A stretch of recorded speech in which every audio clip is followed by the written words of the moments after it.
Out and about for Nutrien, catching up firstly with Mark Barton. Hello, Mark. G'day, mate. How are you? Very well. It's a little bit fresh here in Ballarat, but we're catching up as well with Jaimie-lee King. Firstly, welcome back, Jamie. Thank you. We haven't done anything for a little while. You've been a little bit busy, I suppose, in the off-season, would be fair to say. Very busy, yeah. Yep. Welcomed a new one to the world. How's that part all going for you? I don't want to say it's too easy, but yeah, it's not too bad. Yeah, that's always a rule of thumb that gets you in trouble when you say that it's easy. But we've been here at Durham Park today. It's a little bit fresh, typical sort of Ballarat weather, if you like. We've got chook underneath our legs, which won't be showing up, but she's making fun of it. Looking at yearlings, some beautiful yearlings down there in the paddock, isn't there? No, beautifully grown. It's like you say, we've got a pretty tough time for all the horses this season, and then probably only had 3 or 4 warm days in their back. With this draft of horses, but they look exceptional. They do. The paddocks here, Jamie, we've done a couple of chats about it. I should have flown a drone. Oh, I did actually fly the drone, and the paddocks, they're rolling big paddocks. They just grow out so well, your horses. You must be wrapped with the way they develop in the paddocks, and they're massive paddocks, like what are they, 20, 30 acre paddocks as it is, and they just such robust horses. Yeah. We were saying when we were out in the paddock, it's probably been the worst winter that they've had, but they've come through it as well as, better than they normally would coming out of winter. So I'm really happy with them this year. So it's probably an interesting thing, Mark. We were at Barton Park the other day, and it was a similar thing that Danny and Mel both said the same thing. As trying a year as it's been, the way that they've grown and they've developed, it'll be interesting to see how they go on as racing stock later on. Like, they could be super strong, super tough lot of horses. I reckon you've got great bone, the horses that we've seen this season, but not an excess of condition. So you're actually seeing just good skeletal growth in horses. And I think, if you look at where we're going to be in April come sale time, best part of nearly 3.5, 4 months ahead of us, it's really setting these horses up where they're going to come up on a rising plane with a late spring summer, particularly here where your best months are still to come. It's great to see them doing it naturally too. They're not having to do it in prep boxes, they're doing it out in the paddock. We've got footage of the horses, but of course they'll start coming in. When do you start bringing them in, Jamie? I'm actually, we've had them in and out throughout winter, and they came in a few weeks ago and had a week of prep, and I don't know, I haven't really made my mind up yet. I think we'll just see how we go for feed and when things dry off and how they're coping and how they're looking and that, and just wing it a little bit. Yep. One thing we want to make sure before we go on to too much more of the conversation, though, it's open for people to come with the Christmas breaks for owners and things, getting out and about, getting around and having a look. You encourage people to get here to Durham Park and check out all these yearlings. Go out in the paddock like myself and Mark did then, and you get to see these horses, I suppose, as they really are, including the boys who don't want to get out of the camera shot. But it's the best way to come and see these horses. Yeah, definitely. We always welcome people to come out and have a look at them. But now's probably a really good time to come and have a look at them. And see what they look like. We're on the eve of the Inter-Dominion, and congratulations. I did an interview with Bruce. He doesn't like the interviews. He's very but at Ballarat, when Act now won a heat, I think he had a first, a second, and a third.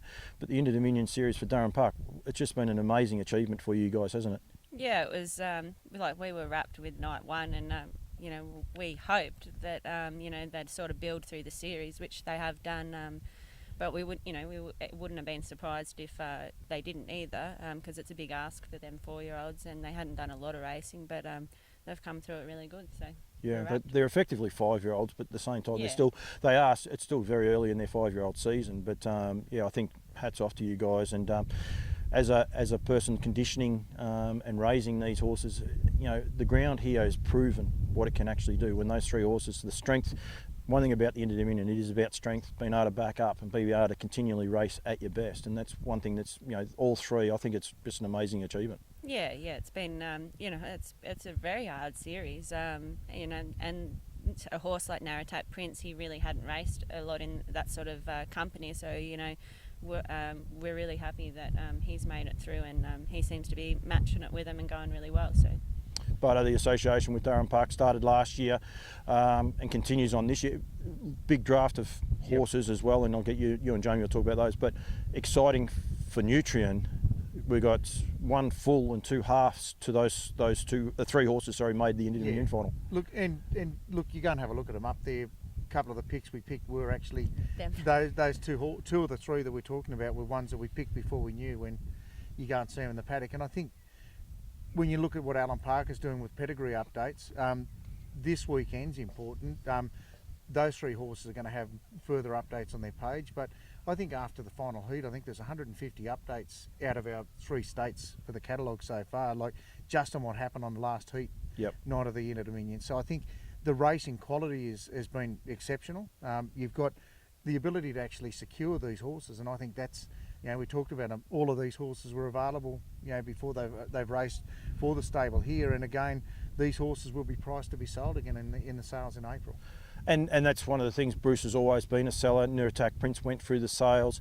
He was just saying there before, the other 2 didn't, mainly because Bruce didn't think they would get possibly what he was after to sell those horses. But he always puts the horses in the sales, and if they're there, they are for a legit sale. Yeah, that's right. Act Now, he never went through the sales because Molly's Ideal was unraced, and him being by Sun Beach, we were a bit questionable whether we'd get what we were asking for him.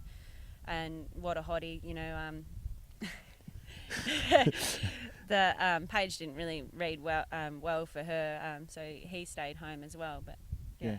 But the excitement levels now with these guys going back through the sales, and Bardo talked about this red type that's going to be in there. There's going to be in them for any of them. All 3 of them have made the Inter-Dominion final. I think that's just a massive tick for a start. Yeah, and I guess you look at those 3. I think the Act Now yearling coming through the sibling was one that we picked out of the paddock on type. Yep. Yeah.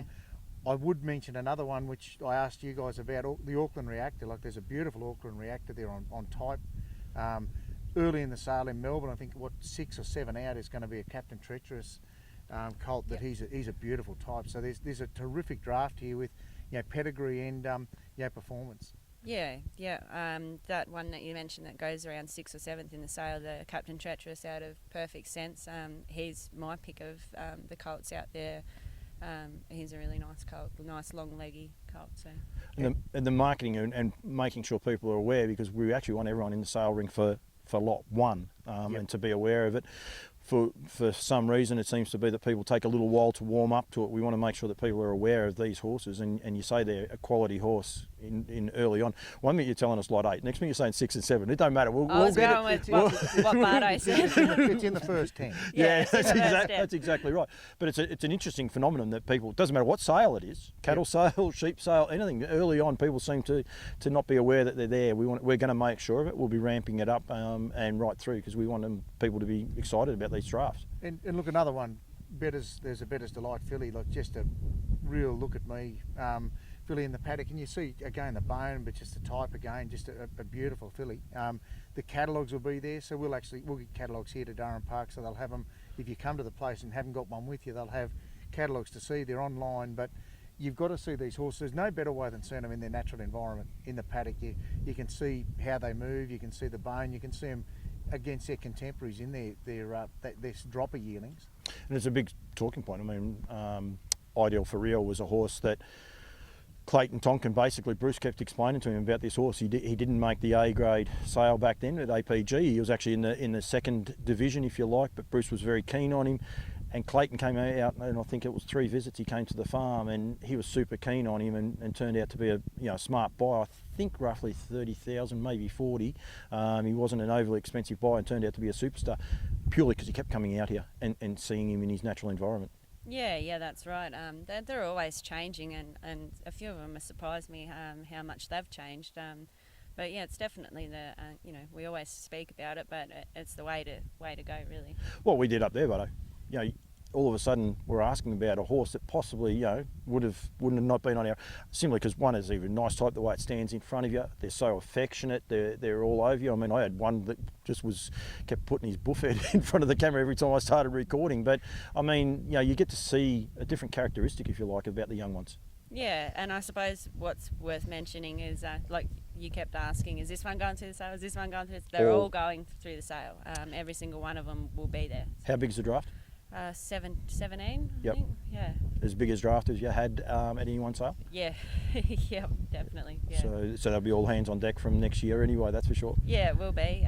So yeah, it is the biggest draft that we've had for as long as I've been here. So.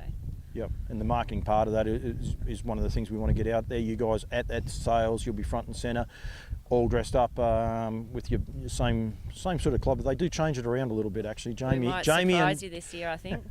We're going pink shirts. Oh, we might be there in something bright, I think, this year. Get Brucey in a pink shirt. But that is the Nutrien way too, Barto. We want to get Bruce in a pink shirt, did you just say? Yeah. That is one of the things we encourage, actually, isn't it? We want people to be able to market, be able to get the message out there in a different light. Look, what we've felt too is that this is coming into our third season. You've seen the bar lift, I reckon, where the standard of preparers, and that's collectively, have all lifted the bar. Like you've seen some of the big studs that have done a really good job, promoting their brands. But I like to see those 1 and 2 horse vendors as well as the larger stables of, and I think that's also that collective standard keeps going up. We've talked about it this season, and just with my other world I live in, in the livestock industry. We've talked about cost of production. It's no different for the guys here breeding standardbred yearlings. You've got, the cost of inputs, your fertiliser, your seed, fencing materials, steel, diesel, labour.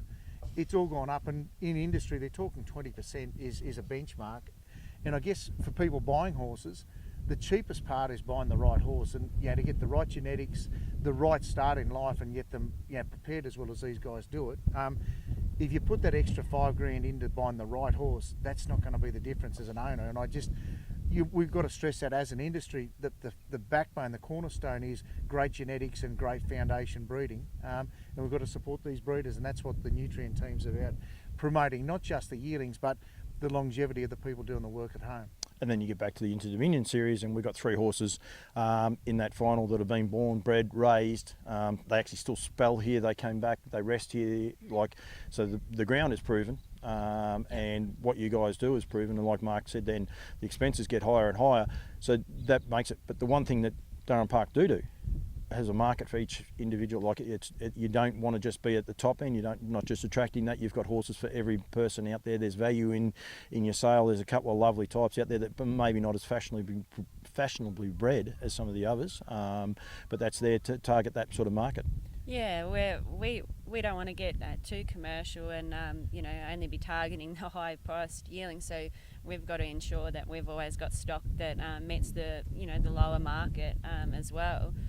Because that's what we're all about, having a yearling for everyone. So, defeats the purpose if we're going to just have high-priced yearlings all the time. So we try and do that as much as possible. And that's what I encourage for people to come here, because they'll come here and they might see something that they go, would not have even looked at that one. When you look at the pedigree, when you see them in a paddock and you've got the catalogue alongside you, you go, oh, and you have 2 or 3 takes, and that's what we want to encourage. Yep.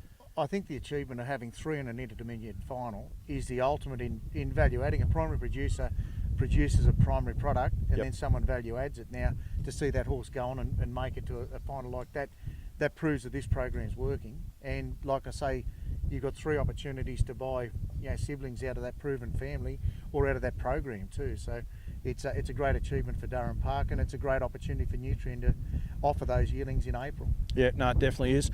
Jaimie, I'm going to throw you under the bus a little bit. Who are you picking in the Inter-Dominion? Which one's your favourite? Oh, that's a hard question, because I love Narratack Prince. He's always been my favourite. So I'd like to say him.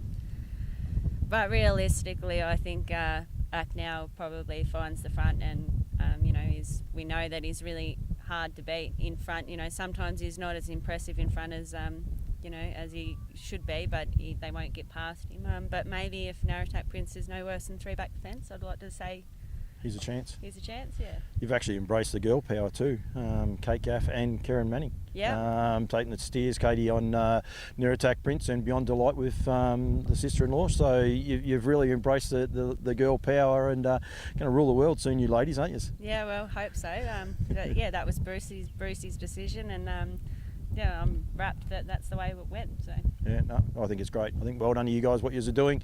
Plenty going on here, but we want to, as I said, encourage people to get here over the off season. We'll be doing videos and yearling videos and photos, and that will be going up as always. But get here in the off season when people have got a bit of time on their sleeve, up their sleeve, and you're not that far from Melbourne.